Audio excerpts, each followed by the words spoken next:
The Wilmington Hammerheads had a wild weekend, but it did not end the way they wanted. Wilmington beat Richmond on Saturday. The Hammerheads would have made the playoffs as the 8th seed in the USL East, but Orlando City B won on Sunday in their game, and that means the Hammerheads do not get to be in the postseason this season. Their season is over, and pro soccer in the Port City is essentially over until further notice. All right, one of the wildest ACC football games of the year occurred over the weekend in Chapel Hill. Just look at the final score, 37-36. The North Carolina Tar Heels beat the Pitt Panthers by 1 point. Pitt led the entire game until really late in the fourth quarter.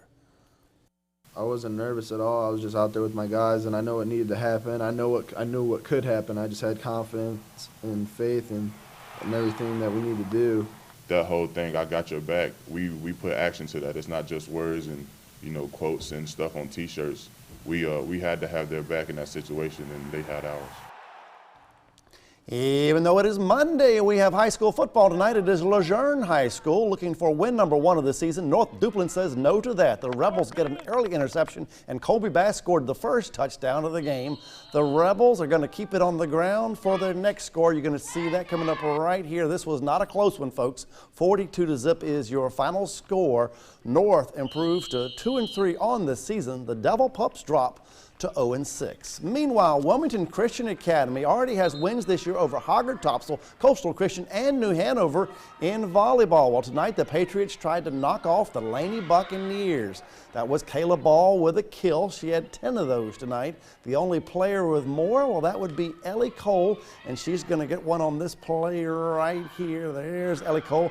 Georgia Davis and Cassie Taylor did their share as well. As it turns out, it is a sweep for the Wilmington Christian Academy volleyball team over the Buccaneers. 3-0 is the final.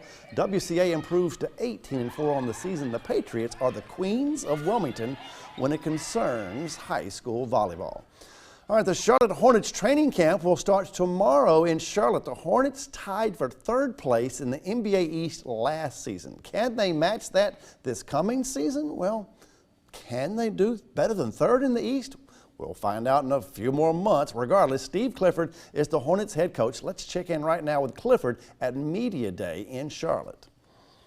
Everybody has a mentality to understand what we have to do. We have to start from the very beginning. We have to build the right foundation. That's what this next month is for, so that by the time we get on the plane to go to Milwaukee for the opener, we're giving ourselves the best chance to win.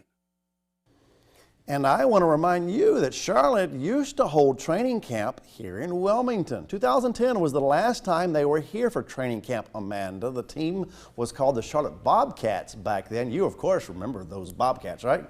I remember having a starter coat with the Hornets in '97. Then they changed to the Bobcats, and now we're back at the Hornets. If only I would have kept my coat.